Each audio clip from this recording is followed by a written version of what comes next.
Shalom. ಎಲ್ಲ ನನ್ನ ಪ್ರಿಯ ಸಹೋದರಿ ಸಹೋದರಿಗೆ ಹೃತ್ಪೂರ್ವಕವಾಗಿ ಈ ಒಂದು ಪೀಸ್ ಮೇಕರ್ ಎಂಬ ಈ ಸುವಾರ್ತೆ ಕಾರ್ಯಕ್ರಮಕ್ಕೆ ನಿಮ್ಮೆಲ್ಲರನ್ನು ಸ್ವಾಗತಿಸ್ತಾ ಇದ್ದೇನೆ. ಎಷ್ಟು ಆಸಕ್ತಿಯಿಂದ ದೇವರ ವಾಕ್ಯವನ್ನು ಕೇಳ್ತಾ ಇದ್ದೀರಿ ನಿಮ್ಮೆಲ್ಲರಲ್ಲಿ. Price Lord Jesus.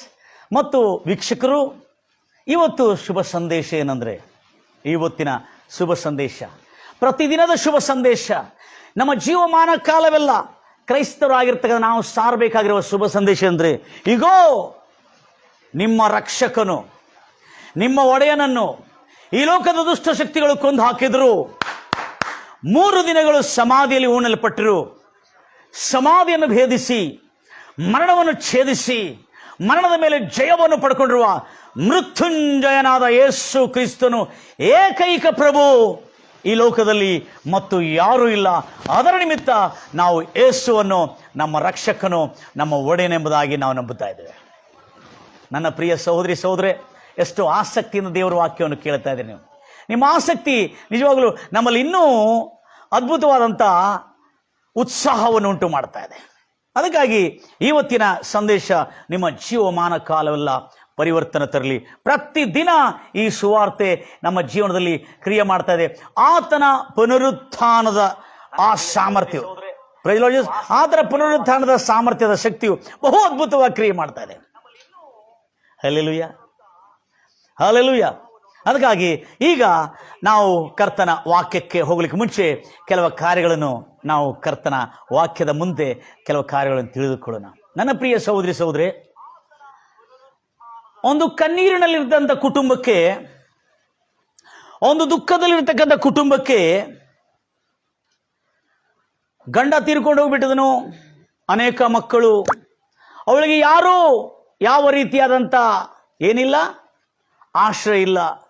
ಸ್ವಂತ ತಂದೆ ತಾಯಿಗಳು ಕೂಡ ಅವಳನ್ನು ತ್ಯಜಿಸ್ತಾ ಇದ್ದಾರೆ, ತಿರಸ್ಕರಿಸ್ತಾ ಇದ್ದಾರೆ.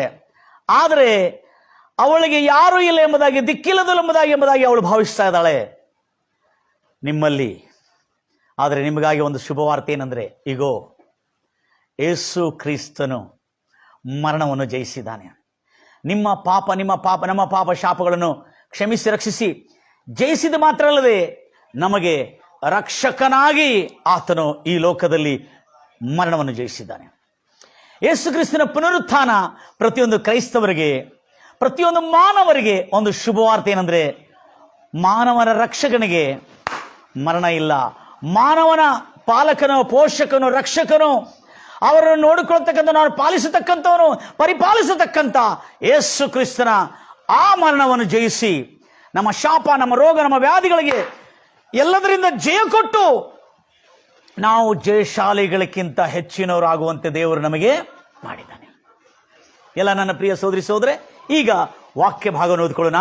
ವಾಕ್ಯ ಭಾಗವನ್ನು ಓದ್ಕೊಳ್ಳೋ ಬಹಳ ಜಾಗ್ರತೆಯಿಂದ ಕೇಳ್ಕೊತೀರಿ. ಯಾಕಂದರೆ ಓದ್ಲಿಕ್ಕೆ ಮುಂಚೆ ದೇವರ ಮಕ್ಕಳೇ, ಈ ಜಗತ್ತಿನಲ್ಲಿ ಯಾರೂ ಮರಣವನ್ನು ಜಯಿಸಲಿಲ್ಲ. ಒಂದು ಸಾಧು ಆತನು ಸಾಧುವಾಗಿ ತನ್ನ ಜೀವನವನ್ನು ದೇವರುಗಳಿಗೆ, ಅನ್ಯ ದೇವರುಗಳಿಗೆ, ಕ್ರೈಸ್ತವನಲ್ಲ ಅನ್ಯ ದೇವರುಗಳಿಗೆ ಸಮರ್ಪಣೆ ಮಾಡಿರ್ತಕ್ಕಂಥ ಒಂದು ಸಾಧು ಯೇಸು ಕ್ರಿಸ್ತನ ಸಂದೇಶವನ್ನು ಯಾವತ್ತೂ ಕೇಳಲಿಲ್ಲ.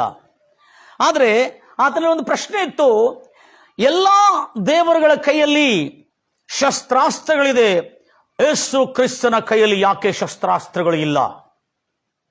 ಈ ಪ್ರಶ್ನೆಗೆ ಉತ್ತರ ಆತನಿಗೆ ಸಿಗಲಿಲ್ಲ. ಯೇಸು ಕ್ರಿಸ್ತನು ಸ್ವಯಂ ಶಿಲುಬೆ ಮೇಲೆ ಮರಣಿಸಿ ರಕ್ತ ಪ್ರೋಕ್ಷಿಸಿ ತಾನೇ ಬಲಿ ಅರ್ಪಿಸಲ್ಪಟ್ಟನಲ್ಲ, ಈತನು ತಾನೇ ಸತ್ತೋಗ್ಬಿಟ್ಟನಲ್ಲ ಎಂಬುದಾಗಿ ಈ ಶಿಲುವೆ ಮೇಲೆ, ಯೇಸು ಕ್ರಿಸ್ತನ ಶಿಲುವೆಯನ್ನು ಯೇಸು ಕ್ರಿಸ್ತನು ನೋಡಿ, ಯೇಸು ಕ್ರಿಸ್ತನು ಎಷ್ಟು ದಾರುಣವಾದಂಥ ಮರಣ, ಎಷ್ಟು ಕನಿಕರಿಲ್ಲದಂಥ ಮರಣ, ಕ್ರೂರವಾದ ಮರಣವನ್ನು ಮರಣಿಸಿದನಲ್ಲ. Price Lord Jesus. ಗಂಭೀರವಾಗಿ ಹೇಳ್ತಿರಲ್ವಯ್ಯ, ಕ್ರೂರವಾದಂಥ ಮರಣವನ್ನು ಮರಣಿಸಿದನಲ್ಲ. ಆದರೆ ಇದು ಈ ದೇವರು, ಈ ಯೇಸು ಹೇಗೆ ಇವರನ್ನು ರಕ್ಷಿಸ್ತಾನೆ? ತಾನೇ ಶಿಲುವೆ ಮೇಲೆ ಮರಣಿಸಲ್ಪಟ್ಟನೆಂಬುದಾಗಿ ಒಂದು ಪ್ರಶ್ನೆ ಆತನಲ್ಲಿ ಮೂಡ್ತಾ ಇತ್ತು. ಎಲ್ಲರೂ ಹೇಳ್ತಿರಲ್ವಯ್ಯ.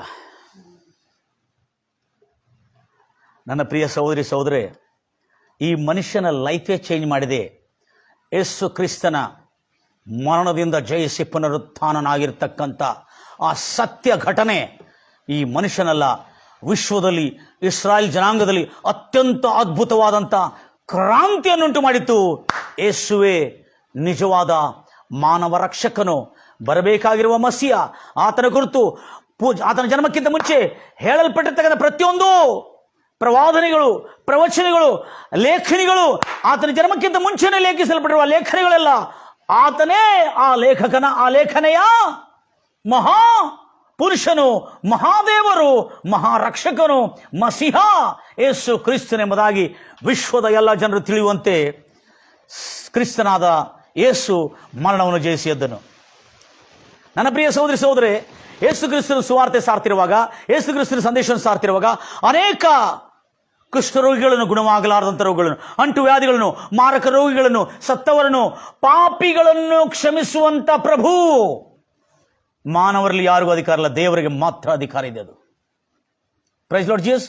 ಪಾಪಿಗಳಿಗೆ ಕ್ಷಮಿಸುವಂತ ಪ್ರಭು, ದೇವರಿಗೆ ಮಾತ್ರ ಅಧಿಕಾರ ಇದೆ. ಅಂತ ದೇವರು ಕರ್ತನಾದ ಯೇಸು ಕ್ರಿಸ್ತನು ಮಾನವ ರಕ್ಷಕನಾಗಿ ಈ ಲೋಕಕ್ಕೆ ನಮ್ಮ ಮಧ್ಯದಲ್ಲಿ ಜನಿಸಿ ದೊಡ್ಡವನಾಗಿ ನಮಗೆ ಸಂದೇಶವನ್ನು, ನಮಗೆ ರಕ್ಷಣೆಯನ್ನು ಕೊಟ್ಟಿದ್ದಾನೆ. ಎಲ್ಲ ನನ್ನ ಪ್ರಿಯ ಸಹೋದರಿ ಸಹೋದರಿ, ಎಷ್ಟು ಆಸಕ್ತಿಯಿಂದ ನೀವು ದೇವರ ವಾಕ್ಯವನ್ನು ಕೇಳ್ತಾ ಇದ್ದೀರಿ. ಇವತ್ತಿನ ಸಂದೇಶ ನಿಮ್ಮ ಜೀವನ ಬದಲಾಯಿಸಲಿ ಎಂಬುದಾಗಿ ನನ್ನ ಹಾರೈಕೆ.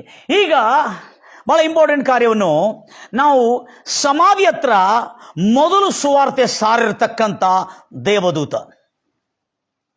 ಈ ಬೆಳಗಿನ ಜಾವದಲ್ಲಿ ಸ್ತ್ರೀಯರು, ಯೇಸು ಕ್ರಿಸ್ತನ ಶಿಷ್ಯರೆಂದು ಎನಿಸಲ್ಪಟ್ಟಿರುವ ಸ್ತ್ರೀಯರು, ಅದರಲ್ಲಿ ಮಹಾಪಾಪಿಯಾಗಿ ಎನಿಸಲ್ಪಟ್ಟಿರ್ತಕ್ಕಂಥ ಮಗ್ದಲೇನ್ ಮರಿಯಳು, ಅವಳು ಯೇಸು ಕ್ರಿಸ್ತನ ಸಮಾಧಿಯಲ್ಲಿ, ಯೇಸು ಕ್ರಿಸ್ತನು ಮರಣಿಸಿರುವಾಗ ಯೇಸು ಕ್ರಿಸ್ತನು 3ನೇ ದಿನ ನಿಶ್ಚಯವಾಗಿ ಪುನರುತ್ಥಾನನಾಗುವನೆಂಬುದಾಗಿ ಹೇಳಿರುವ ಈ ಮಾತನ್ನು ಇವಳು ಬಹಳ ಕುಲಂಕುಷವಾಗಿ ಸ್ಪಷ್ಟವಾಗಿ ಕೇಳುವುದರಿಂದ, ಅದರ ಮೇಲೆ ನಂಬಿಕೆ ಇಟ್ಟಿರುವುದರಿಂದ, ಯೇಸು ಖಂಡಿತವಾಗಿ ಪುನರುತ್ಥಾನ ಆಗುವನೆಂಬ ನಂಬಿಕೆ ಇರುವುದರಿಂದ ಇವಳು 3ನೇ ದಿನ ಯೇಸು ಕ್ರಿಸ್ತನ ಸಮಾಧಿ ಹತ್ರ ಹೋದರು. ಸಮಾಧಿ ಹತ್ರ ಹೋಗಿರುವಾಗ ಆ ಸಮಾಧಿಯಲ್ಲಿ ಜರುಗಿರತಕ್ಕಂಥ ಒಂದು ಘಟನೆ ವಿಶ್ವವನ್ನೇ ಇವತ್ತು ವಿಶ್ವಕ್ಕೆ ರಕ್ಷಣೆ ಕೊಡತಕ್ಕಂಥ, ವಿಶ್ವದಲ್ಲಿರ್ತಕ್ಕಂಥ ಮಾನವ ಕುಲಕ್ಕೆ ಶಾಂತಿ ಸಮಾಧಾನ ಕೊಡ್ತಕ್ಕಂಥ, ವಿಶ್ವದಲ್ಲಿರ್ತಕ್ಕ ಎಲ್ಲ ಜಾತಿ ಜನಾಂಗದವರಿಗೆ ರಕ್ಷಣೆ ಕೊಡತಕ್ಕಂಥ ಆ ಪುನರುತ್ಥಾನ ಒಂದು ದೊಡ್ಡ ಕ್ರಾಂತಿಯನ್ನುಂಟು ಮಾಡಿದೆ. ದಯಮಾಡಿ ಕೇಳಿಸ್ಕೊಳ್ತೀರಿ, ಯೇಸು ಕ್ರಿಸ್ತನ ಪುನರುತ್ಥಾನ ಸಾಮಾನ್ಯವಾದ ಪುನರುತ್ಥಾನ ಅಲ್ಲ. ಎಲ್ಲರೂ ಕೇಳಿಸ್ಕೊಳ್ರಿ ನನ್ನ ಪ್ರಿಯ ಸಹೋದರಿ ಸಹೋದರಿ, ಅಸಾಮಾನ್ಯವಾದಂಥ ಪುನರುತ್ಥಾನ ಅಲ್ಲ. ಅದಕ್ಕಾಗಿ ಮತ್ತಾಯ ಸುವಾರ್ತೆ 28ನೇ ಅಧ್ಯಾಯ 1-2, ಮತ್ತಾಯ ಸುವಾರ್ತೆ 28ನೇ ಅಧ್ಯಾಯ 1-2, ಸಬ್ಬತ್ತು ದಿನ ಆದ ನಂತರ ಅಟ್ ದ ಡೌನ್ ಟೈಮ್, ಇನ್ನೂ ಸೂರ್ಯೋದಯ, ಇನ್ನೂ ಕತ್ತಲಿರುವಾಗ, ಬೆಳಿಗ್ಗೆ ಇನ್ನೂ ಬೆಳ್ಳಿ ಮೂಡಲಿಕ್ಕೆ ಮುಂಚೆ, ವಾರದ ಮೊದಲನೇ ದಿನ, ಆ ಮೇರಿ ಮಗ್ದಲೇನ್ ಮರಿಯಳು ಮತ್ತು ಇನ್ನೂ ಬೇರೆ ಮರಿಯಳು ಯೇಸು ಕ್ರಿಸ್ತನ ಸಮಾಧಿ ಹತ್ರ ತೆರಳಿ ಹೋಗಿದರು. ಆನಂತರ 5ನೇ ವಚನ, ಏಂಜಲ್, ಅಲ್ಲೇ ದೇವದೂತವು ಪ್ರತ್ಯಕ್ಷವಾಯಿತು. ಯಾರು ಪ್ರತ್ಯಕ್ಷವಾದರು? ದೇವದೂತ ಪ್ರತ್ಯಕ್ಷವಾಯಿತು. ಓದ್ತೀರಾ ಮಾತನ್ನು? ನೀವು ಹೆದರಬೇಡ್ರಿ, ಸಿಲುಬೆಗೆ ಹಾಕಲ್ಪಟ್ಟ ಯೇಸುವನ್ನು ಹುಡುಕುತ್ತೀರಿ ಎಂದು ನಾನು ಬಲ್ಲೆನು. ಆತನು ಇಲ್ಲಿ ಇಲ್ಲ. ತಾನು ಹೇಳಿದ್ದ, ನೆನ್ಪಿಟ್ಕೋರಿ, ತಾನು ಹೇಳಿದ್ದಂತೆ, ಇದನ್ನು ನೆನ್ಪಿಟ್ಕೋಬೇಕು. ತಾನು ನಿಮ್ಮ ಮಧ್ಯದಲ್ಲಿರುವಾಗ ಹೇಳಿದ್ದಂತೆ, ಯೇಸು ಹೇಳಿದ್ದಂತೆ ತಿರುಗಿ ಮರಣವನ್ನು ಜಯಿಸಿ ಎದ್ದನೋ. ಆಮೇಲೆ ಬನ್ನಿ 7 ಮಠ ಹೋಗಿ ಆತನನ್ನು ಮಲಗಿರ್ತಕ್ಕಂಥ ಸ್ಥಳವನ್ನು ನೋಡು, ಮತ್ತು ಬೇಗ ಹೋಗಿ ಆತನ ಶಿಷ್ಯರಿಗೆ, ಏನು, ಸತ್ತವನು ಬದುಕಿದ್ದಾನೆ, ಆತನ ನಿಮ್ಮ ಮುಂದೆ ಗಲಿಲಾಯಕ್ಕೆ ಹೋಗುತ್ತಾನೆ, ಅಲ್ಲಿ ಆತನನ್ನು ಪ್ರತ್ಯಕ್ಷವಾಗಿ, ಸಾಕ್ಷಾತ್ತಾಗಿ, ನೇರವಾಗಿ ನೀವು ನೋಡಬಹುದು ಎಂದು ತಿಳಿಸಿರಿ. ಎಸ್, ಎಲ್ಲ ಹೇಳ್ತಿರಲ್ವ್ಯಾ? ಗಂಭೀರವಾಗಿ ಹೇಳ್ತಿರಲ್ವ್ಯಾ? ನನ್ನ ಪ್ರಿಯ ಸಹೋದರಿ ಸಹೋದರಿ, ಈ ಮಾತನ್ನು ತಿಳಿಸಲ್ಪಟ್ಟಿದೆ 28ನೇ ಅಧ್ಯಾಯ 7-7 ನಾವು ನೋಡ್ತೇವೆ.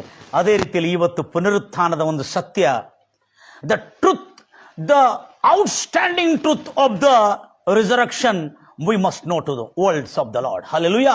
ಈ ಲೋಕದ ಎಲ್ಲ ಜನರು ತಿಳಿಯಬೇಕಾಗಿರುವಂಥ ಒಂದು ಸತ್ಯ ಏನಿದೆ ಅಂದರೆ, ಅದು ಮತ್ತೇನಲ್ಲ, ನೆನ್ಪಿಟ್ಕೊಳ್ರಿ, ಯೇಸು ಕ್ರಿಸ್ತನ ಶಿಲುಬೆ ಮರಣ ಮತ್ತು 3 ದಿನ ಉಣಲ್ಪಟ್ಟಿದ್ದು ಮತ್ತು ಸಮಾಧಿ ತೆರಳಲ್ಪಟ್ಟು ಮತ್ತು ಯೇಸು ಕ್ರಿಸ್ತನ ಪುನರುತ್ಥಾನ ಆಗಿರುವ ವಿಷಯ ಒಂದು ಕರಾಳ ಸತ್ಯ, ಒಂದು ಅದ್ಭುತವಾದಂಥ ಸತ್ಯ, ಒಂದು ಎಲ್ಲರಿಗೆ ತಿಳಿಯಬೇಕಾಗಿರುವಂಥ ಸತ್ಯ. ಯಾರು ಇದನ್ನು ಹೆಚ್ಚಾಗಿ ನಾವು ಗಮನಿಸಿಲ್ಲ, ಆದರೆ ಇವತ್ತು ನಾವು ತಿಳ್ಕೊಳ್ಬೇಕಾಗಿದೆ. Praise the Lord Jesus. 28ನೇ ಅಧ್ಯಾಯದಲ್ಲಿ, ಕ್ಷಮಿಸಿ, ಮತ್ತಾಯ ಸುವಾರ್ತ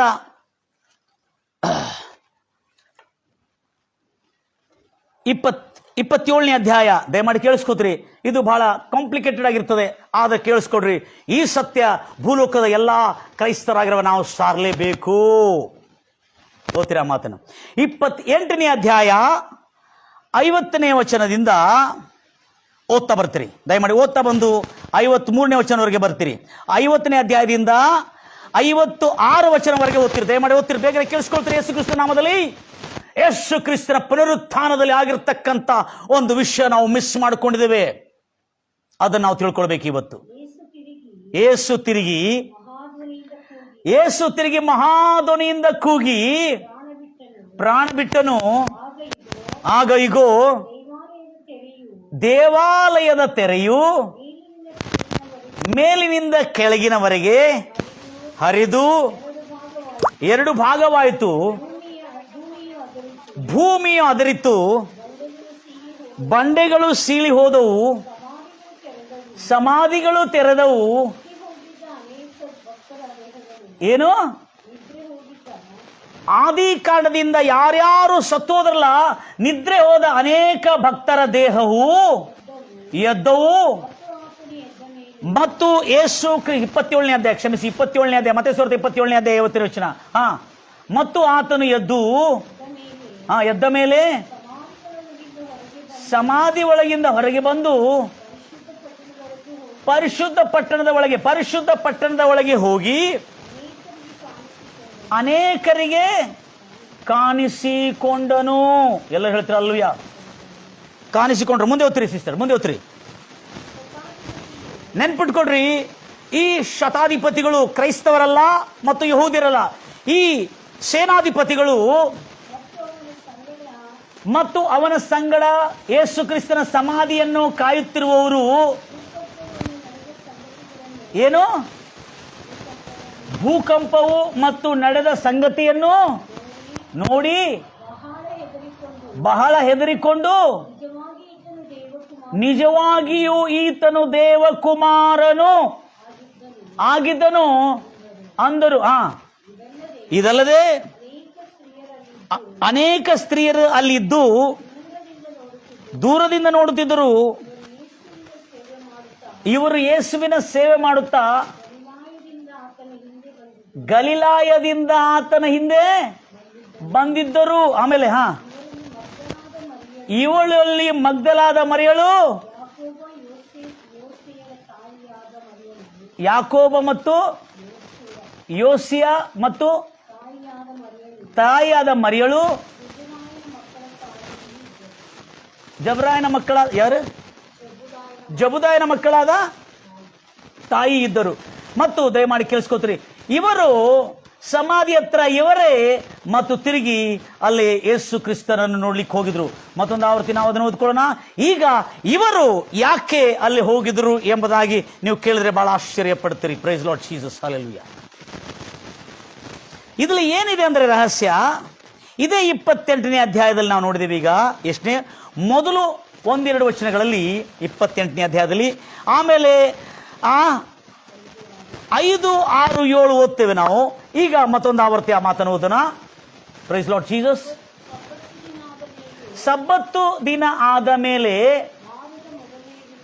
ವಾರದ ಮೊದಲನೇ ದಿವಸ, ಅಲ್ಲೇ ಏನ್ ಮಾಡ್ತೀರಿ ಸಿಸ್ಟರ್? ಒಂದು ಕೆಲಸ ಮಾಡೋಣ, ಅಲ್ಲೇ ಕಂಟಿನ್ಯೂಸ್ ಅಂತ. ಇಲ್ಲಿ ಈ ದೇವದೂತ ಬಂದು ಕದಲಿಸಿದ ನಂತರ ಇಲ್ಲಿ ಅಲ್ಲಿರ್ತಕ್ಕಂಥ ಶತಾಧಿಪತಿಗಳ ವಿಷಯದಲ್ಲಿ ಕೂಡ ಓದಬೇಕಾಗ್ತದೆ ಅಂತ ಅನಿಸ್ತದೆ ನನಗೆ. ಅಲ್ಲೇ god look and fear and became like a dead. ಈಗ 4ನೇ ವಚನದಿಂದ ಓದ್ತೀರಿ. ಎಲ್ಲಿಂದ? ಕಾವಲುಗಾರರು ಅವರಿಗೆ ಹೆದರಿ ನಡುಗಿ ಸತ್ತವರ ಹಾಗಾದರು. ಆಗ ದೂತನು ಆ ಹೆಂಗಸರಿಗೆ ನೀವು ಭಯಪಡಬೇಡ್ರಿ, ಸಿಲುವೆಗೆ ಹಾಕಲ್ಪಟ್ಟ ಯೇಸು, ನಂಗೆ ಗೊತ್ತಿದೆ ನೀವು ಸಿಲುವೆಗೆ ಹಾಕಲ್ಪಟ್ಟಿರುವ ಯೇಸುವನ್ನು ಹುಡುಕುತ್ತೀರಿ ಎಂದು ಬಲ್ಲೆನು. ಆತನು ಇಲ್ಲಿ ಇಲ್ಲ, ತಾನು ಹೇಳಿದ್ದಂತೆ ತಾನು ಏನು ಹೇಳಿದ್ದಾನೆ ಅದರಂತೆ ಆತನು ಎದ್ದಿದ್ದಾನೆ. ಬನ್ನಿ, ಆತನು ಮಲಗಿದ್ದ ಸ್ಥಳವನ್ನು ನೋಡಿರಿ ಮತ್ತು ಬೇಗ ಹೋಗಿ ಆತನ ಶಿಷ್ಯರಿಗೆ ಸತ್ತವನಾಗಿರ್ತಕ್ಕಂಥ ಯೇಸು ಕ್ರಿಸ್ತನ ಮಾರ್ಪತ್ತು ಪುನಃ ಬದುಕಿದ್ದಾನೆ, ಆತನು ನಿಮ್ಮ ಮುಂದೆ ಗಲಿಲಾಯಕ್ಕೆ ಹೋಗುತ್ತಾನೆ, ಆತನನ್ನು ನೀವು ಕಾಣುವಿರಿ ಮುಂದೆ ಎಂದು ತಿಳಿಸಿರಿ. ನಾನು ನಿಮಗೆ ಹೇಳಿದ್ದೇನೆ, ನೋಡಿರಿ ಎಂದು ಹೇಳಿದನು. ಮುಂದೆ 8ನೇ ವಚನ. ಆಗ ಅವರು, ಅಲ್ಲಿರ್ತಕ್ಕಂಥ ಸ್ತ್ರೀಯರು, ಮಗ್ದಲಿನ ಮರಿಯ ಮತ್ತು ಇನ್ನೊಬ್ಬ ಮರಿಯಳು, ಅವರು ಭಯದಿಂದಲೂ ಮಹಾ ಸಂತೋಷದಿಂದಲೂ ಬೇಗ ಸಮಾಧಿ ಬಳಿಯಿಂದ ಹೊರಟು ಆತನ ಶಿಷ್ಯರಾದ ಯೇಸು ಕ್ರಿಸ್ತನ ಶಿಷ್ಯರಿಗೆ ತಿಳಿಸಲು, ಸಂತೋಷದ ವಾರ್ತೆಯನ್ನು ಹೇಳಲು ಓಡಿ ಹೋದರು. ಎಲ್ಲರೂ ಹೇಳ್ತಿರಲ್ವಯ್ಯ. ನನ್ನ ಎಲ್ಲ ಪ್ರಿಯ ಸಹೋದರಿ ಸಹೋದರ, ನೀವೆಷ್ಟು ಆಸಕ್ತಿಯಿಂದ ದೇವರ ವಾಕ್ಯವನ್ನು ಕೇಳ್ತಾ ಇದ್ರಿ. ಇದರಲ್ಲಿ ಇವತ್ತು ಕೇಳಬೇಕಾಗಿರುವ ರಹಸ್ಯ ಅದ್ಭುತವಾದಂಥ ರಹಸ್ಯ. ಯೇಸು ಕ್ರಿಸ್ತನ ಪುನರುತ್ಥಾನದ ದಿನದಲ್ಲಿ ನಡೆದಿರತಕ್ಕಂಥ ಒಂದು ಅದ್ಭುತವಾದಂಥ ರಹಸ್ಯ. Are you ready my dear brothers and sisters? ಸಿದ್ಧರಾಗಿದ್ದೀರಾ? ಆ ದೇವರು ಮಾಡಿರ್ತಕ್ಕಂಥ ಮಹಾ ಕಾರ್ಯಗಳನ್ನು. ಯೇಸು ಕ್ರಿಸ್ತನ ಪುನರುತ್ಥಾನದಲ್ಲಿ ಯೇಸು ಕ್ರಿಸ್ತನು ಮಾತ್ರವಲ್ಲ, ತನ್ನೊಟ್ಟಿಗೆ ಅನೇಕ ಮರಣಿಸಿರುವವರು, ಆದಿಕಾಂಡದಿಂದ ಕ್ರಿಸ್ತ ಕಾಲವರೆಗೆ ಮರಣಿಸಿರುವ ಎಲ್ಲ ಪರಿಶುದ್ಧರ ದೇಹವು ಪುನರುತ್ಥಾನವಾಗಿದ್ದನ್ನು ನಾವು ಮಿಸ್ ಮಾಡ್ತಾ ಇದ್ದೇವೆ. Praise the Lord Jesus. ಎಲ್ಲರೂ ಹೇಳ್ತೀರಾ ಹಲ್ಲೆಲೂಯಾ?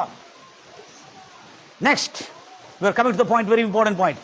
ಈಗ ಈ ವಚನಗಳು ನಿಮ್ಮ ಡಿಸ್ಕ್ರಿಪ್ಷನಲ್ಲಿ ಬಂದ್ಬಿಟ್ಟಿದೆ ಈಗ. ಹಲ್ಲೆಲೂಯಾ. ಅಷ್ಟು ವೇಗವಾಗಿ ನಮ್ಮ ಕ್ಯಾಮ್ರಾಮ್ಯಾನ್ ಮತ್ತು ನಮ್ಮ ಟೈಪಿಸ್ಟ್ ಎಲ್ಲ ಕೆಲಸ ಮಾಡ್ತಾ ಇದ್ದಾರೆ. ಗಂಭೀರವಾಗಿ ಹೇಳ್ತಾರಲ್ವಯ್ಯ. ಈಗ ನಾವು ಓದಬೇಕಾಗಿರೋ ಸಂಗತಿ ಏನಂದ್ರೆ, ಬಹಳ ಆಶ್ಚರ್ಯವಾದ ಸಂಗತಿ ಏನಂದ್ರೆ, ಜಾಗ್ರತೆಯಿಂದ ಕೇಳ್ಕೊತೀರಿ. 27ನೇ ಅಧ್ಯಾಯ 50ನೇ ವಚನದಲ್ಲಿ ಯೇಸು ಕ್ರಿಸ್ತನು ಮಹಾಶಬ್ದದೊಡನೆ ಕೂಗಿ ತನ್ನ ಪ್ರಾಣವನ್ನು ಬಿಟ್ಟನು. ಏನು ಮಾಡಿಬಿಟ್ಟನು? ಮಹಾಶಬ್ದವನ್ನು ಕೂಗಿ ತನ್ನ ಪ್ರಾಣವನ್ನು ಬಿಟ್ಟನು. ಬಿಟ್ಟಿದ್ದಷ್ಟೇ ಅಲ್ಲದೆ ಆವಾಗ ನಡೆದಿರ್ತಕ್ಕಂಥ ಸಂಗತಿ ಏನಂದ್ರೆ, ಮಹಾಭೂಕಂಪ ಉಂಟಾಯಿತು. ಬಿಹೋಲ್ಡ್, ಇಗೋ, ನೋಡಿ ಏನುಂಟಾಗಿದೆ? ಮಹಾಭೂಕಂಪ ಉಂಟಾಯಿತು. ಆಮೇಲೆ ಅಲ್ಲ, 50ನೇ ವಚನ ಎಲ್ಲೇ? 27 50ನೇ ವಚನ. ಆಮೇಲೆ ಬಿಹೋಲ್ಡ್, ಮಹಾಭೂಕಂಪ ಉಂಟಾಯಿತು. ಮಹಾಭೂಕಂಪ ಉಂಟಾಗಿರುವಾಗ ದೇವಾಲಯದ ತೆರೆ ಮೇಲಿಂದ ಕೆಳಗೆವರೆಗೂ ಹರಿದು ಹೋಯಿತು. ಭೂಮಿ ಅದರಿತು, ಬಂಡೆಗಳು ಒಡೆದವು, ಸಮಾಧಿಗಳು ತೆರೆಯಲ್ಪಟ್ಟವು. ಸಮಾಧಿಗಳು ತೆರೆಯಲ್ಪಟ್ಟವು. ಅಷ್ಟೇ ಅಲ್ಲ ನನ್ನ ಪ್ರಿಯ ಸಹೋದರಿ ಸಹೋದರಿ, ಬಹಳ ಜಾಗ್ರತೆಯಿಂದಲೇ ವ್ಯಾಖ್ಯಾನವನ್ನು ಗಮನಿಸಬೇಕು ನಾವಿಲ್ಲಿ. ಯಾಕಂದ್ರೆ ಬಹಳ ಜನಕ್ಕೆ ಅರ್ಥ ಆಗಲ್ಲ ಇಲ್ಲಿ. ಅದರಲ್ಲಿ ನಾನು ಕೂಡ ಒಬ್ಬ ನಿಮ್ಮ ಜೊತೆಯಲ್ಲಿ. ಓದ್ತೀರಾ ಮಾತನ್ನು? ಈಗ ಸಮಾಧಿಗಳು ತೆರೆಯಲ್ಪಟ್ಟವು. 52ನೇ ವಚನ.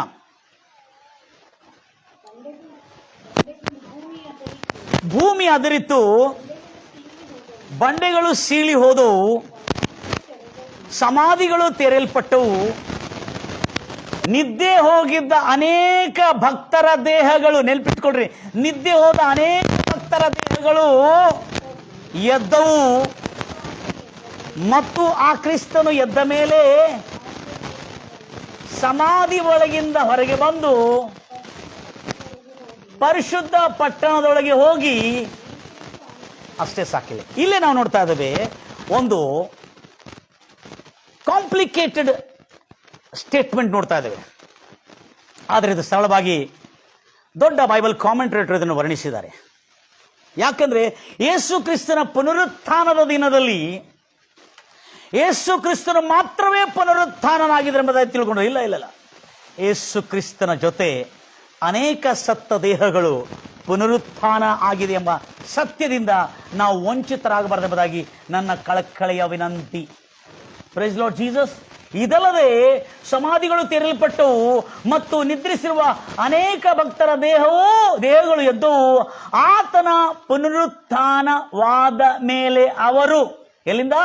ಆತನ ಪುನರುತ್ಥಾನವಾದ ಮೇಲೆ ಅವರು, ಮುಂದೆ ಹೋಗ್ತೀರಿ, ಆತನ ಪುನರುತ್ಥಾನವಾದ ಮೇಲೆ ಅವರು ಸಮಾಧಿ ಒಳಗಿಂದ ಹೊರಗೆ ಬಂದು ಪರಿಶುದ್ಧ ಪಟ್ಟಣದೊಳಗೆ ಹೋಗಿ ಅನೇಕರಿಗೆ ಕಾಣಿಸಿಕೊಂಡರು. ಈ ಪರಿಶುದ್ಧ ಪಟ್ಟಣವಂದ್ರೆ ಏನು? ಯೇಸು ಕ್ರಿಸ್ತನು ಒಬ್ಬನೇ ಅಲ್ಲ ಪುನರುತ್ಥಾನನಾಗಿದ್ದು, ಯೇಸು ಕ್ರಿಸ್ತನು ತನ್ನ ಜೊತೆಯಲ್ಲಿರ್ತಕ್ಕಂಥ ಅನೇಕ ಪರಿಶುದ್ಧ ದೇಹಗಳನ್ನು ಆತನು ಪುನರುತ್ಥಾನ ಮಾಡಿಕೊಂಡಿರುವ ಸಂಗತಿ ನಾವು ಮಿಸ್ ಮಾಡಿಕೊಂಡಿದ್ದೇವೆ ನಮ್ಮ ಪ್ರಿಯ ಸಹೋದರಿ ಸಹೋದರಿ. ಎಲ್ಲರೂ ಹೇಳ್ತಿರಲ್ಲ, ಪ್ರೈಸ್ ದಿ ಲಾರ್ಡ್ ಜೀಸಸ್. ಈಗ ಇದನ್ನು ಎಕ್ಸ್ಪ್ಲೇನ್ ಮಾಡ್ತೀನಿ ನಾನು, ಯಾಕಂದ್ರೆ ಬಹಳ ದೊಡ್ಡ ವಿದ್ವಾಂಸರ ಅಧ್ಯಯನ ಇದರ ಮೇಲೆ ನಡೆಸಿದ್ರು. ಬಹಳ ದೊಡ್ಡ ವಿದ್ವಾಂಸರು, ಅನೇಕ ವಿದ್ವಾಂಸರು, ಬೈಬಲ್ ವಿದ್ವಾಂಸರು, ಪಂಡಿತರು ಹೇಗೆ ಯೇಸು ಕ್ರಿಸ್ತನ ಶಿಲುಬೆ ಮರಣ, ಯೇಸು ಕ್ರಿಸ್ತನ ಪುನರುತ್ಥಾನ, ಯೇಸು ಕ್ರಿಸ್ತನ ಜೊತೆಯಲ್ಲಿ ಈ ಎಲ್ಲ ಸತ್ತವರೆಲ್ಲರೂ ಯೇಸು ಕ್ರಿಸ್ತನ ನಂತರ ಆತನಿಂದ ಎದ್ದು ಬಂದರೆ ಎಂಬುದಾಗಿ ಇದನ್ನು ಅಧ್ಯಯನ ನಡೆಸಿ ಬಹಳ ದೊಡ್ಡ ವಿಸ್ತಾರವಾಗಿ ಇದನ್ನು ವಿವರಿಸಿದ್ದಾರೆ. ಆ ವಿವರಣೆ ನಿಮ್ಮ ಬಳಿಗೆ ತರಬೇಕೆಂಬುದಾಗಿ ನಾನು ಬಯಸ್ತೇನೆ. ಬಹಳ ಜನ ಯೇಸು ಕ್ರಿಸ್ತನ ಪುನರುತ್ಥಾನ ಆಗಿದೆ ಎಂಬುದಾಗಿ ಎಲ್ಲರೂ ಹಾರಾಡ್ತೇವೆ. ಆದರೆ ಇನ್ನೂ ನಾವು ಸಂತೋಷ ಪಡಬೇಕಾದ್ರೆ ಯೇಸು ಕ್ರಿಸ್ತನು ಅಂತ ಸಾಮರ್ಥ್ಯ ಪ್ರಭುವಾಗಿದ್ದಾನೆ. ಆತನು ಮಾತ್ರ ಅಲ್ಲ, ಆತನ ಜೊತೆಲಿ ಆದಿ ಕಾಂಡದಿಂದ ಎಷ್ಟೋ ಎಲ್ಲ ಜನರು ತೀರಿ ಹೋದ್ರಲ್ಲ, ಅವರೆಲ್ಲರ ರಕ್ಷಣೆಗಾಗಿ ಯೇಸು ಕ್ರಿಸ್ತನು ಅವರೆಲ್ಲರ ಪುನರುತ್ಥಾನವನ್ನು ಮಾಡಿಕೊಂಡು ಬಂದನೆಂಬುದಾಗಿ ನಾವು ನೋಡ್ತಾ ಇದ್ದೇವೆ. ಯಾಕಂದ್ರೆ ಯೇಸು ಹೇಳಿದಾನೆ, ಐ ಆಮ್ ದ ರಿಸರೆಕ್ಷನ್, ನಾನೇ ಪುನರುತ್ಥಾನವಾಗಿದ್ದೇನೆ. ಅನೇಕ ಸತ್ತ ದೇಹಗಳಿಗೆ, ಕ್ರಿಸ್ತನಲ್ಲಿ ದೇವರಲ್ಲಿ ಸತ್ತ ಅನೇಕ ಪರಿಶುದ್ಧರಿಗೆ ನಾನೇ ಪುನರುತ್ಥಾನವಾಗಿದ್ದೇನೆ ಎಂಬುದಾಗಿ ಹೇಳಿದ ಯೇಸು. ಈಗ ಈ ಒಂದು ಸಂಗತಿಯನ್ನು ಗಮನಿಸೋಣ. ಇದು ಎಲ್ಲಿ, ಹೇಗೆ, ಇದೆಲ್ಲ ಇದನ್ನು ವಿವರಿಸಲಿಕ್ಕೆ ಬಹಳ ಕಷ್ಟ ಆಗ್ತಿತ್ತು. ನಾನು ಬಹಳ ದಿವಸದಿಂದ ಇದನ್ನು ಶೋಧನೆ ಮಾಡ್ತಾ ಇದ್ದೆ, ಹುಡುಕ್ತಾ ಇದ್ದೆ, ಅನೇಕ ಪುಸ್ತಕಗಳನ್ನು ಅಧ್ಯಯನ ಮಾಡ್ತಾ ಇದ್ದೇನೆ. ಆದರೆ ಇದರ ಕುರಿತು ಬಹಳ ದೊಡ್ಡ ದೊಡ್ಡ ವಿದ್ವಾಂಸರು, ಸುಮಾರು ಅನೇಕ ವ್ಯಾಖ್ಯಾನ ಪಂಡಿತರು, ಬೈಬಲ್ ವ್ಯಾಖ್ಯಾನ ಪಂಡಿತರು ಇದರ ಕುರಿತು ಬಹಳ ಅದ್ಭುತವಾದಂಥ ವ್ಯಾಖ್ಯಾನ ಮಾಡಿದ್ದಾರೆ. ಅದನ್ನು ನಾನು ನಿಮ್ಮ ಬಳಿಯಲ್ಲಿ ತರಬೇಕೆಂಬುದಾಗಿ ಬಯಸ್ತಾರೆ. ಎಲ್ಲರೂ ಕೇಳ್ತಾ ಇದ್ದೀರಾ? Price Lord Jesus. ಯೇಸು ಕ್ರಿಸ್ತನ ಶಿಲುಬೆ ಮೇಲೆ ಗಂಭೀರವಾಗಿ ಬಹು ದೊಡ್ಡ ಪ್ರಮಾಣದ ಕೇಕೆ ಹಾಕಿರುವಾಗ ಏನಂತ ಹೇಳ್ಕೊಂಡು ಆ ಕೇಕೆ ಕೊನೆ ಕೇಕೆ ಆಗಿತ್ತು. ಆ ಕೇಕೆ ಕೊನೆ ಕೇಕೆ ಆಗಿತ್ತು. ಅದೇನಂದ್ರೆ, Jesus Christ out again with a loud voice and yielded up his spirit. ಯೇಸು ಕ್ರಿಸ್ತನು ಮಹಾ ದೊಡ್ಡ ಶಬ್ದದಿಂದ ತನ್ನ ಆತ್ಮವನ್ನು ಅರ್ಪಿಸಿ ಕೊಟ್ಟನು ಎಂಬುದಾಗಿದೆ. Praise the Lord Jesus. Hallelujah. ಆ ಶಬ್ದ ನಡೆದಾಗ ಬಹು ಭಯಂಕರವಾದಂತ ಏನು ನಡೆದಿದೆ? ಭೂಕಂಪ ನಡೆದಿದೆ.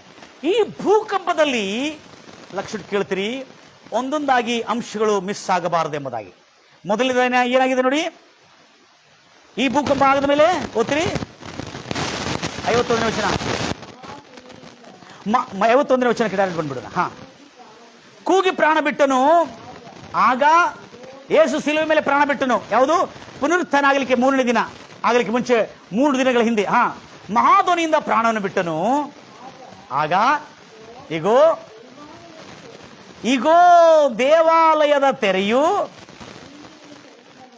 ಮೇಲಿನಿಂದ ಕೆಳಗಿನವರೆಗೂ ಹರಿದು, ಮೊದಲನೇದಾಗಿ ದೇವಾಲಯದ ತೆರೆಯು ಮೇಲಿನಿಂದ ಕೆಳಗಿನವರೆಗೂ ಹರಿದು ಎರಡಾಯ್ತು. ಅಂದ್ರೆ ಮಹಾಪರಿಶುದ್ಧ ಸ್ಥಳದಿಂದ ನಮಗೆ ಹೋಗಿ ತಲುಪಲು ಆತನು ನಮಗೆ ದ್ವಾರವನ್ನು ತೆರೆದ. ನೇರವಾಗಿ ಆತನ ರಕ್ತ ಪ್ರೋಕ್ಷಣೆಯಿಂದ ಮಹಾಪರಿಶುದ್ಧ ಸ್ಥಳಕ್ಕೆ ಎಲ್ಲ ನೀತಿವಂತರಿಗೆ ನೇರವಾಗಿ ಪ್ರಾರ್ಥನೆ ಅರ್ಪಿಸಬಹುದು. ನೆಕ್ಸ್ಟ್, ಭೂಮಿಯು ಗಡಗಡಗಡಗಡನೆ ಆದರಿತ್ತು, ಅಂದ್ರೆ ಭೂಕಂಪಿಸಿತು. ನೆಕ್ಸ್ಟ್ 3ನೇದು, ಬಂಡೆಗಳು ಸೀಳಿ ಹೋದವು. Listen very very carefully my dear brother sister.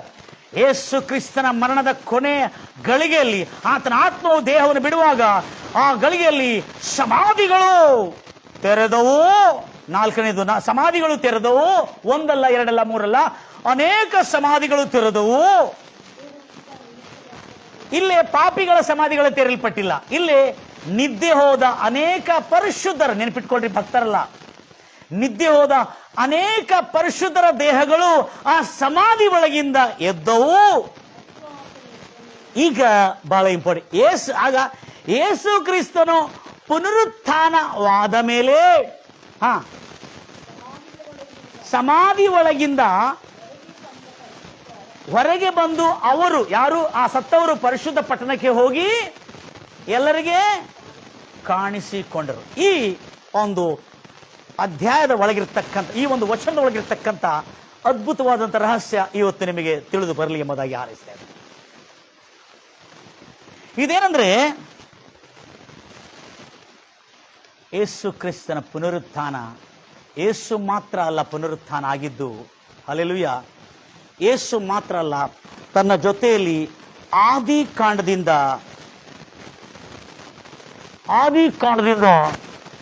ಅಬ್ರಾಮ್, ಇಸಾಕ್, ಯಾಕೂಬ್, ಆನೋಕ್, ಆಬೇಲ್ ಮತ್ತು ನೋಹ, ಲೋತನು, ಅನೇಕ ಅಲ್ಲಿಂದ ಕ್ರಿಸ್ತನವರೆಗೂ ಸತ್ತು ಹೋದರಂತಿಲ್ಲ, ದೇವರಲ್ಲಿ ಪರಿಶುದ್ಧರು ನಿದ್ರಿಸಿದ ಪರಿಶುದ್ಧರ ದೇಹವು ಯೇಸು ಕ್ರಿಸ್ತನ ಪುನರುತ್ಥಾನ ದಿನದಲ್ಲಿ ಎದ್ದು ಬಂದವಂತೆ.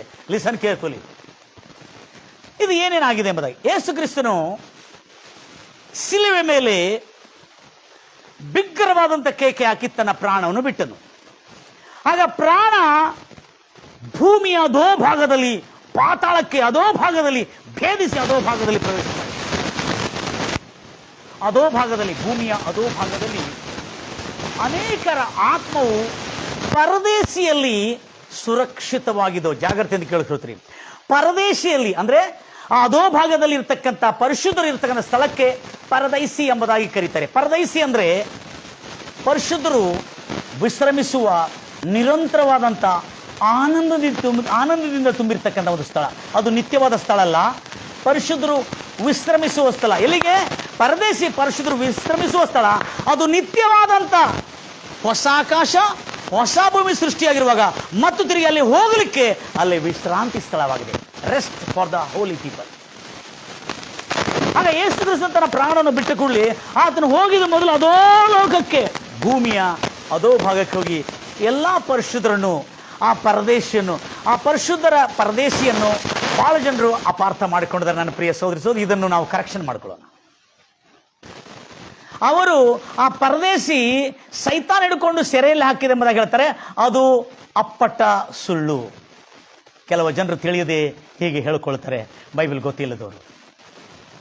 ಆದರೆ ಯೇಸು ಕ್ರಿಸ್ತನು ಹೋಗಿದ್ದು ಸೈತಾನು ವಶದಲ್ಲಿ ಸೆರೆಯಲ್ಲಿ ಇಟ್ಟುಕೊಂಡಿರುವ ಆ ಪಿಶಾಚಿ ಸೆರೆಯಲ್ಲಿ ಇಟ್ಟುಕೊಂಡಿರ್ತಕ್ಕಂಥ ಆ ಒಂದು ಪರಿಶುದ್ಧರ ಆತ್ಮಗಳನ್ನು ಅಲ್ಲಿಂದ ಬಿಡಿಸಿಕೊಂಡು ಆತನು ಪರದೇಶಿಯನ್ನು ಪರಲೋಕದಲ್ಲಿ ಮೂರನೇ ಆಕಾಶದಲ್ಲಿ ಇಟ್ಟರೆ ಎಂಬುದಾಗಿ ಕೆಲವು ಜನ ಹೇಳ್ತಾರೆ. ಹೌದು, ಖಂಡಿತ ಆತನು ಪರದೇಶಿಯನ್ನು ಭೂಮಿಯಿಂದ ತೆಗೆದು ಮೂರನೇ ಆಕಾಶದಲ್ಲಿ ಇಟ್ಟು ನಿಜ. ಆದರೆ paradise is not a devil place. ಎಲ್ಲರೂ ಹೇಳ್ತೀರ ಅಲ್ವಿಯ? ಅಲ್ಲಿ ಪರಿಶುದ್ಧರು ವಿಶ್ರಮಿಸುವ ಪವಿತ್ರವಾದ ಸ್ಥಳ. ಪರದೇಶಿ ಪಕ್ಕದಲ್ಲಿ ಇರುವ ನರಕ ಇದಿಲ್ಲ, ಆ ನರಕದಲ್ಲಿ ಸೈತಾನ ಇರ್ತದೆ ಹೊರತು ಸೈತಾನ ಸೆರೆಮನೆಯಲ್ಲಿ, ಪರಿಶುದ್ಧರನ್ನು ಸೆರೆಮನೆಯಲ್ಲಿ ಇಡ್ತಕ್ಕಂಥ ಅಧಿಕಾರವಾಗಲಿ, ಪರಿಶುದ್ಧರಲ್ಲಿ ಸೆರೆಮನೆಯಲ್ಲಿರ್ತಕ್ಕಂಥ ಯೋಗ್ಯತೆ ಆಗಲಿ ಸೈತಾನನಿಗೆ ಇಲ್ಲ. ನನ್ನ ಪ್ರಿಯ ಸಹೋದರಿ, ಹಲ್ಲೆಲೂಯಾ.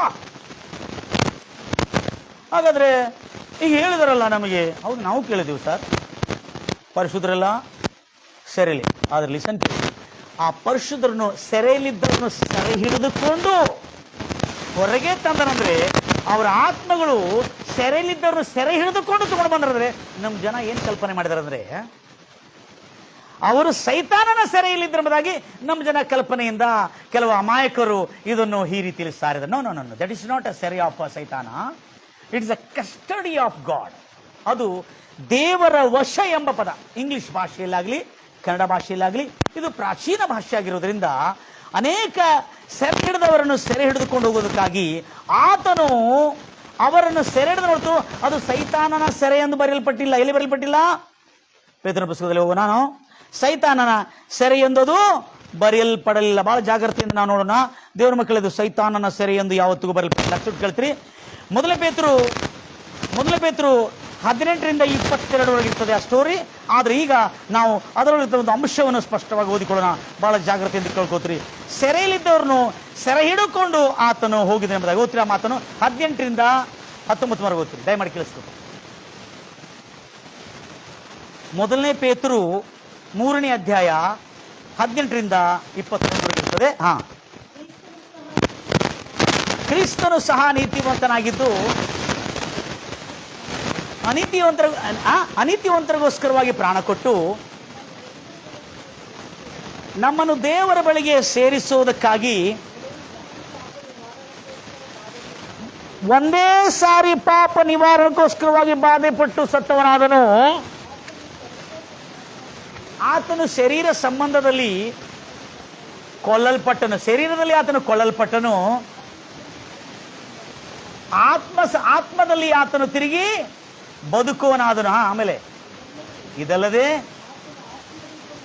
ಆತನು ಆತ್ಮರೂಪನಾಗಿ ಸೆರೆಯಲ್ಲಿದ್ದ ಆತ್ಮಗಳಿಗೆ, ನೆನ್ಪಿಟ್ಕೊಡ್ರಿ, ಲಿಸನ್ ಕೇರ್ಫುಲಿ, ಸೆರೆಯಲ್ಲಿದ್ದ ಆತ್ಮಗಳ ಬಳಿಯಲ್ಲಿ ಹೋಗಿ, ಅಂದರೆ ಪೂರ್ವ ಕಾಲದಲ್ಲಿ ನೋಹನು ನಾವೇನು ಕಟ್ಟುವಾಗ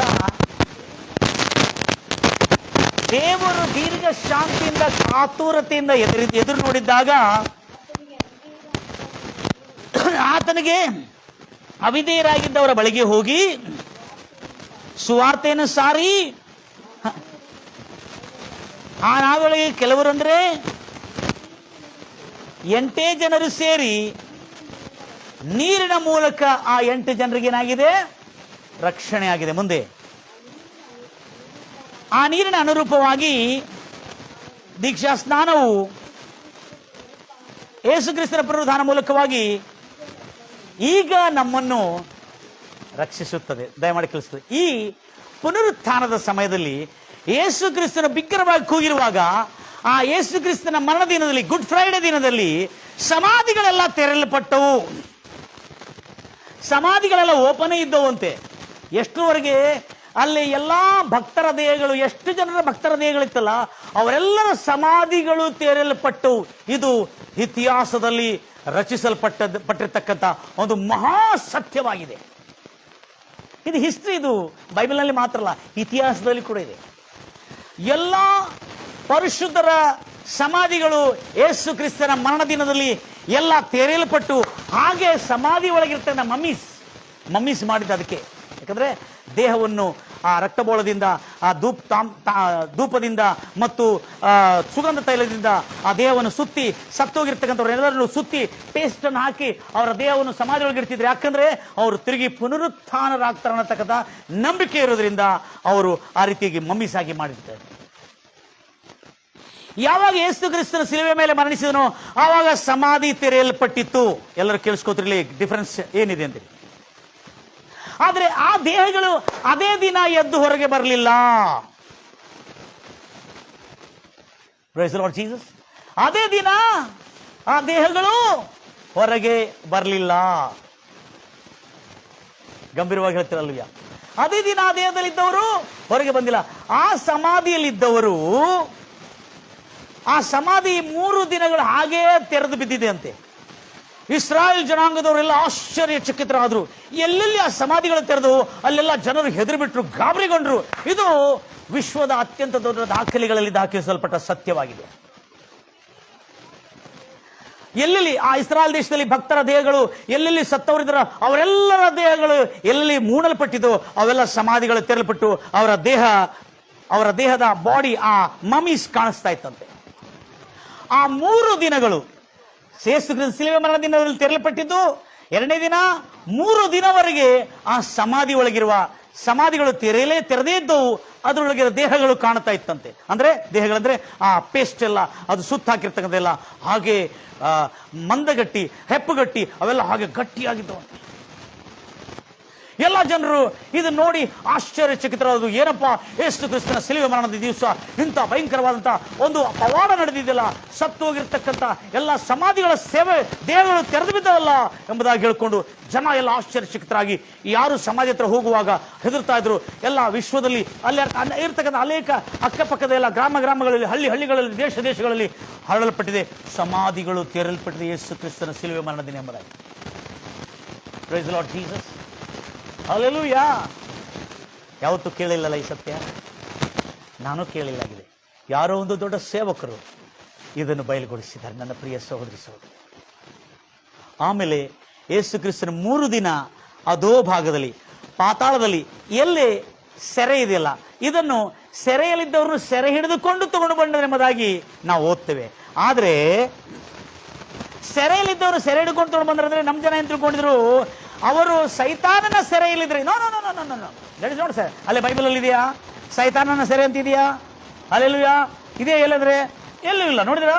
ಎಲ್ಲೂ ಇಲ್ಲ. ನೀವು ನೋಡಿದ್ರೆ ತಿಳಿಸ್ಕೊಡಿ. ಅಲ್ಲಿ ಸೈತಾನನ ಸೆರೆ ಇಲ್ಲ, ಸೆರೆಯಲ್ಲಿದ್ದವರು ಸೆರೆ ಹಿಡಿದುಕೊಂಡು, ಮತ್ತೆ ನೋಡ್ರಿ ಯೇಸು ಕ್ರಿಸ್ತನ ಹೇಗೆ ಹಿಡಿದುತ್ತಾನೆ, ಸೆರೆ ಹಿಡಿದುಕೊಂಡು ಅವ್ರನ್ನು ಹೊರಗೆ ತಂದನೆ ಎಂಬುದಾಗಿ ನೋಡ್ತಾರೆ. ನನ್ನ ಪ್ರಿಯ ಸಹೋದರಿ ಸಹೋದರಿ, ಇಂಥ ರಕ್ಷಕನು ನಮ್ಮನ್ನು ಸೆರೆ ಹಿಡಿದುಕೊಂಡು, ಅಂದರೆ ಸೆರೆ ಹಿಡ್ಕೊಂಡು ತಗೊಂಡು ಬಂದಿರುವಾಗ ಅಲ್ಲೇ ಸಮಾಧಿಯಲ್ಲಿರ್ತಕ್ಕಂಥ ದೇಹದಲ್ಲಿ ಈ ಆತ್ಮಗಳು ಏನು ಮಾಡಿದಾನೆ,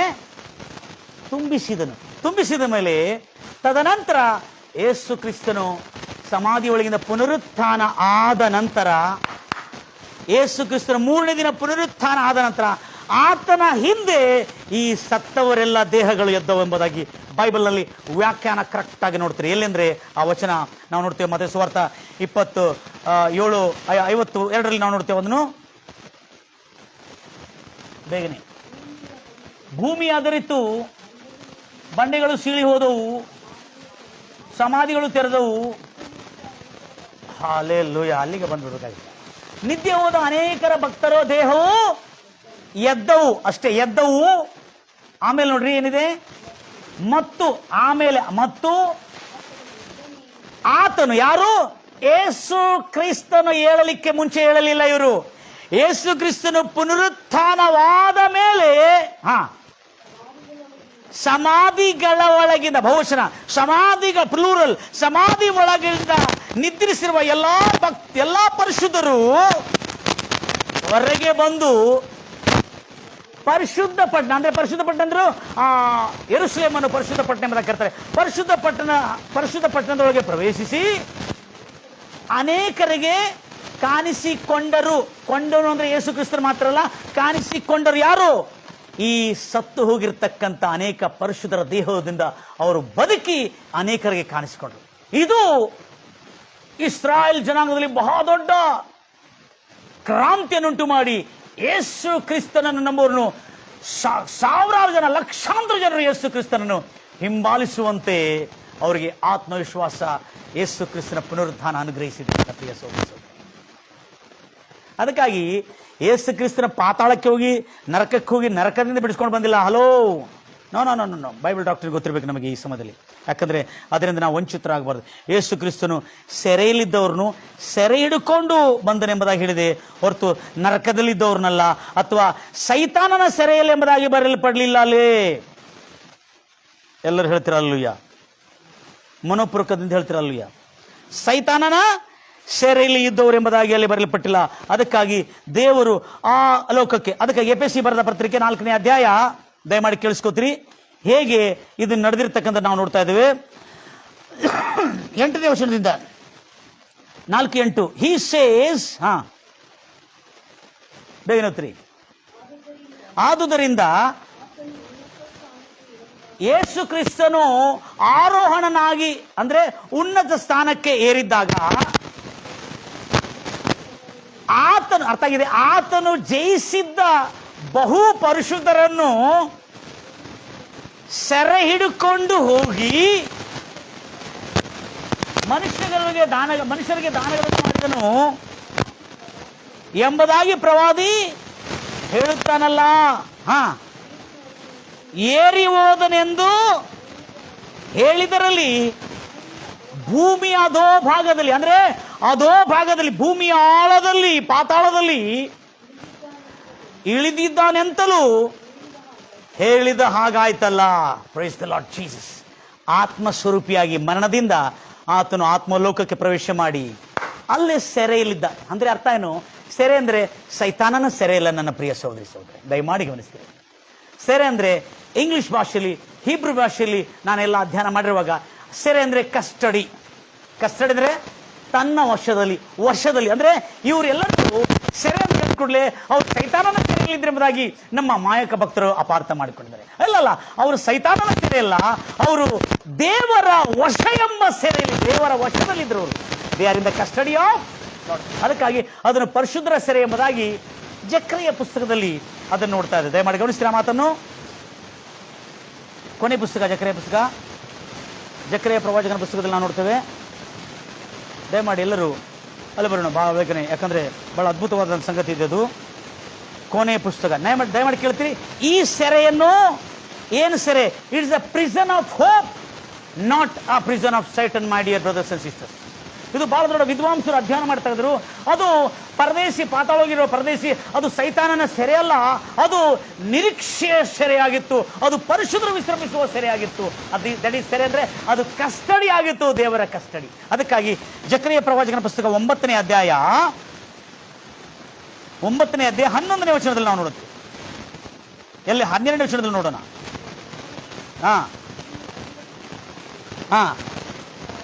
ನೀನು ಒಡಂಬಡಿಕೆ, ನೋಡ್ರಿ ಎಷ್ಟು, ನನ್ನ ಜನರೇ ನೀನು ಒಡಂಬಡಿಕೆ ಮಾಡಿಕೊಂಡಾಗ,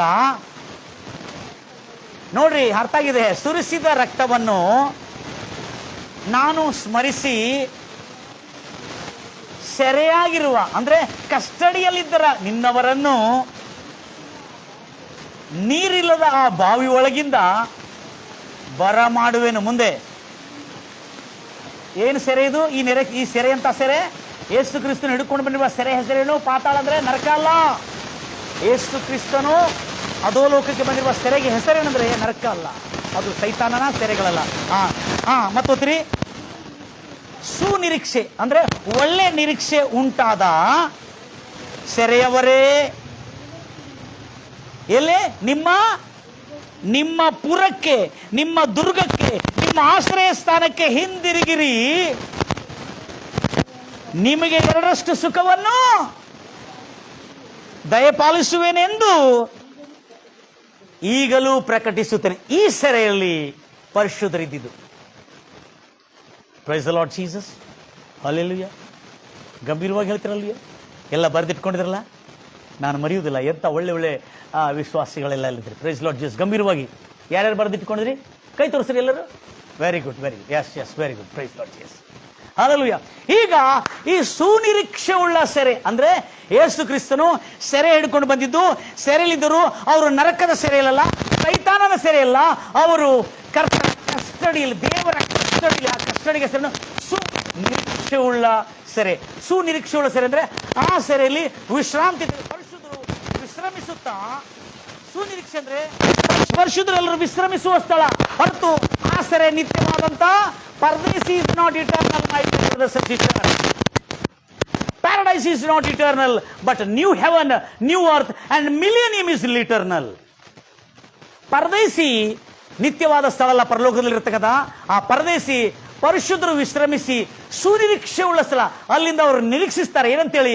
ನಾವು ಹೊಸ ಆಕಾಶ, ಹೊಸ ಭೂಲೋಕದ ಮತ್ತು ಮಾನವ ಲೋಕದ ಅಂತ್ಯವಾದ ನಂತರ ಹೊಸ ಆಕಾಶ, ಹೊಸ ಭೂಮಿ ಸೃಷ್ಟಿಸಿ, ಹೊಸ ಆಕಾಶ, ಹೊಸ ಭೂಮಿ ಸೃಷ್ಟಿಗೆ ಆ ಒಂದು ಎದೆನ್ ತೋಟದಂತ ಆ ಪರದೇಶಿ ಅಂತ ಇರ್ತಕ್ಕಂಥ ಮತ್ತು ಹೊಸ ಆಕಾಶ, ಹೊಸ ಭೂಮಿಗೆ ಹೋಗೋದಕ್ಕಾಗಿ ನಿರೀಕ್ಷೆ ಕೊಡ್ತಕ್ಕಂಥ, ಸುನಿರೀಕ್ಷೆ ಕೊಡ್ತಕ್ಕಂಥ ಸೆರೆಯಲ್ಲಿ ಅವರು ವಾಸ ಮಾಡ್ತಾ ಇದ್ರು ಪರಿಶುದ್ಧರು.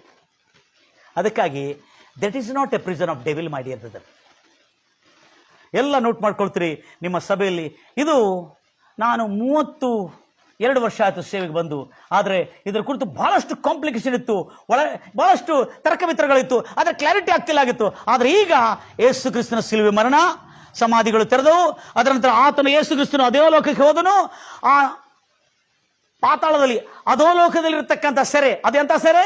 ಸುನಿರೀಕ್ಷೆಯುಳ್ಳ ಸೆರೆಯಿಂದ ಯೇಸು ಕ್ರಿಸ್ತನ ಅವ್ರನ್ನು ಸೆರೆ ಹಿಡಿದು, ನೋಡ್ರಿ, ಅವ್ರನ್ನು ಸೆರೆ ಹಿಡಿದಾನೆ. ಮತ್ತು ಸೆರೆ ಹಿಡಿದು ಆತನು ಪರಿಶುದ್ಧ ಪಟ್ಟಣಕ್ಕೆ ತೆಗೆದುಕೊಂಡೋದನು. ಪರಿಶುದ್ಧ ಪಟ್ಟಣದಲ್ಲಿ ಅವರು ಹೋಗುವಾಗ ಯೇಸು ಕ್ರಿಸ್ತನ ಮೊದಲು ಸಮಾಧಿಯನ್ನು ಬಿಟ್ಟು ಎದ್ದನು.